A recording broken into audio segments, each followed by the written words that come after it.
앞서 보신 것처럼 농촌 지역을 중심으로 의사 부족 등 의료 공백이 커지고 있는 가운데 올해는 독감이 예년보다 2달이나 빨리 유행을 하고 있습니다. 특히 아동과 청소년 환자가 급증을 하면서 학교 수업에도 차질이 빚어지고 있는데요. 오늘은 대전시 의사회 서지원 위원과 이 독감 확산의 원인과 대응책에 대해서 알아보도록 하겠습니다. 원장님 어서 오십시오. 안녕하세요. 네. 자, 올해 독감 유행이 지난해보다 2달이나 빨리 찾아왔다고 하는데 먼저 얼마나 상황이 심각한지 알려주시죠.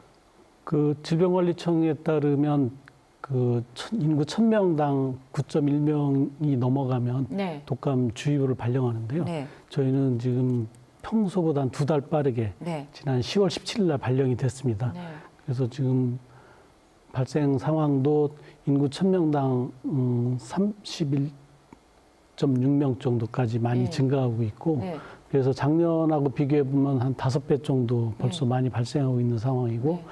지금 주변 국가들 봐도 홍콩 같은 경우는 8월 말부터 독감 유행이 시작됐고 네. 그다음에 일본도 지난 9월 말 독감 유행을 했고 태국이나 이런 데서도 좀 확산되고 있어서 주변 국가에서부터 시작해서 지금 저희 나라까지 전부 다 네. 발생률이 많이 발생하고 있고 앞으로도 더 발생이 좀 증가할 것으로 해서 아마 12월 말에서 1월 정도에 아마 정점을 찍지 않을까라고 좀 예측하고 있습니다. 말씀하신 것처럼 이 전 세계적인 독감 확산세를 살펴보면 유럽 국가보다는 이 아시안 국가에서 네. 독감이 먼저 빨리 찾아오고 그 확산세가 빠르고 환자도 많은 것처럼 보이는데 특히나 우리나라 같은 경우에는 이제 어린이와 학생들 사이에서 확산세가 급속히 번지고 있다라고 하는데 여기에 특별한 이유가 있을까요?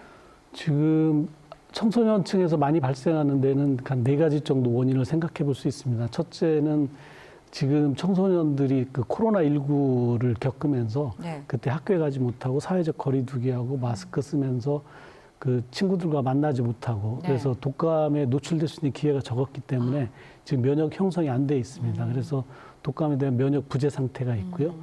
두 번째는 일부 지역 같은 경우는 그 청소년들의 독감 백신 접종률이 70% 이하로 나오고 있거든요. 네. 그러니까 접종률이 낮기 때문에 면역 형성을 또 못하고 있고 그래서 그것도 두 번째 원인이고 세 번째로는 그 사회적으로 이제 독감에 대한 위험성이나 이런 것들이 인지도가 많이 떨어지고 네. 위험성들을 좀 무시하는 경향들이 다시 생기고 있어서 그런 것들이 있고 그다음 마스크 착용률이 떨어지고 그다음에 날씨가 추워지면 또 밀접한 상황들이 많이 생기기 때문에 그런 것들이 있고 그래서 학교에서 학생들이 걸리게 되면 학생들이 주변 가족들한테 옮기게 되고 가족이 걸리게 되면 또 직장으로 옮기게 되는 그런 연결고리들이 일어나고 있어서 독감이 지금 일시적으로 더 확산되고 있는 것 같습니다. 이렇게 빠르게 확산되는 원인에 대해서 말씀을 해주셨는데 이게 다른 해보다는 이제 2달 먼저 찾아왔단 말이에요. 그거와 관련된 특별한 이유는 어디에 있다고 보십니까?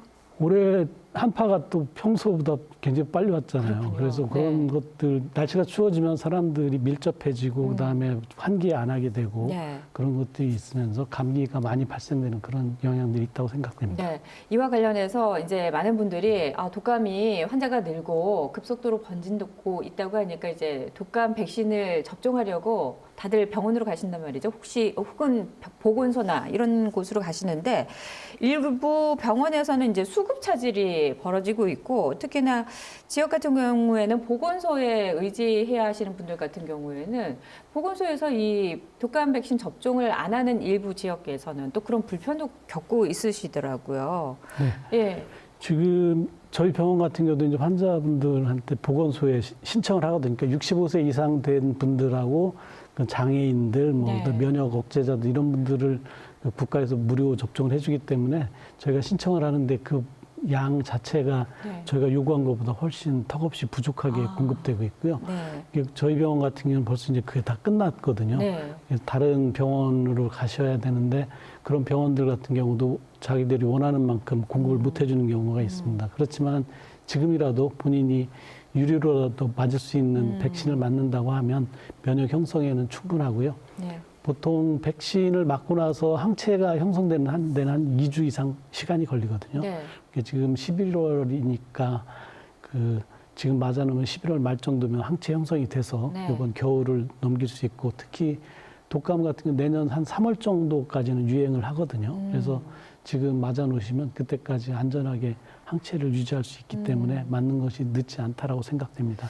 일부 예측에서 보는 독감이 일찍 시작했기 때문에 빨리 끝날 수 있다라고 하고 또 반대편에서는 아니다. 이 계절적으로 이렇게 추위가 일찍 시작이 됐기 때문에 독감을 걸릴 수 있는 기간이 길어진 것이다라고 하는데 어떻게 보십니까? 조금 더 이상한 점이 예. 보통 A형 독감이 돌면 뭐 B형이 잘 안 돌고 그러는데 네. 올해는 그 H1N1 A형 타입하고 H3N2 네. 그 A형 독감 두 가지하고 그다음에 B형 독감이 같이 돌고 있거든요. 그래서 이런 상황이 좀 흔치 않아서 네. 두 가지가 더블 유행으로 가고 있어서 한 번 독감을 앓고 나서도 내가 주사를 맞지 않는다고 하면 네. B형 독감에 다시 걸릴 수 있는 다시 감염되는 그런 재감염 사례가 발생할 수 있는 상황입니다. 그래서 네. 맞아 놓으시는 것이 훨씬 안전하게 넘어갈 수 있고 네. 물론 독감 백신을 맞는다고 해서 항체 생성률이 한 60에서 70%밖에 안 되기 때문에 다시 재감염될 수도 있지만 일단 한번 맞아 놓으신 분들은 중증 질환으로 넘어가는 그 폐렴이라든가 천식 악화, 네. 그다음에 중이염 같은 이런 중증 질환들로 넘어가는 걸 줄여줄 수 있기 때문에 네. 맞아 놓으신 걸 훨씬 안전하게 넘어갈 수 있습니다. 네, 말씀하신 것처럼 그런 내용도 있지만 일부 뭐 부여군 같은 경우에는 의료 인력 부족으로 사실 지금 보건지수 진료가 중단된 지역이 많고 있거든요. 그 부분에 관련해서는 이렇게 의료 공백이 이어지다 보면은 영향을 미치지 않을까 싶어서 사실 좀 걱정입니다. 네, 상당히 큰 영향이 되죠. 지금 부여군 같은 시골 지역에서는 주로 사시는 분들이 연로하신 네. 어르신들만 사시는 경우가 많기 때문에 그 병원이 없어진다, 보건 지수가 없어진다라고 하면 그분을 봐줄 수 있는 분들이 없고 그러면 결국 10 내지 30km 이상 멀리 떨어지는 시내로 나가셔야 되는데 사실 그런 분들은 교통 수단도 없거든요. 그래서 그렇게 되면 진료 포기가 되고 의료 포기가 되고 그러면 진료 전혀 안 하는 상태가 되고 그리고 만성질환 같은 경우는 중풍이라든가 심장병 같은 게 발생하게 되면 응급 상황이 왔을 때 바로 치료할 수 있는 그 응급 체계도 또 안 되거든요. 예를 네네. 들면 시골 같은 경우는 119를 불러도 한 30분 이상 걸려야 도착하게 되면 네. 그 골든타임이라고 하는 시간이 있는데 그 시간을 놓치게 돼서 그 귀중한 생명을 잃게 되는 경우가 네. 되게 있고 그렇게 되면 시골 같은 경우는 의료 공백 상태가 되면서 의료 붕괴로 넘어갈 수 있는 위중한 상황이 발생할 수 있습니다. 네, 예. 자, 앞으로 이 확산세는 저희가 좀 더 지켜보도록 하겠습니다. 오늘 말씀 잘 들었습니다.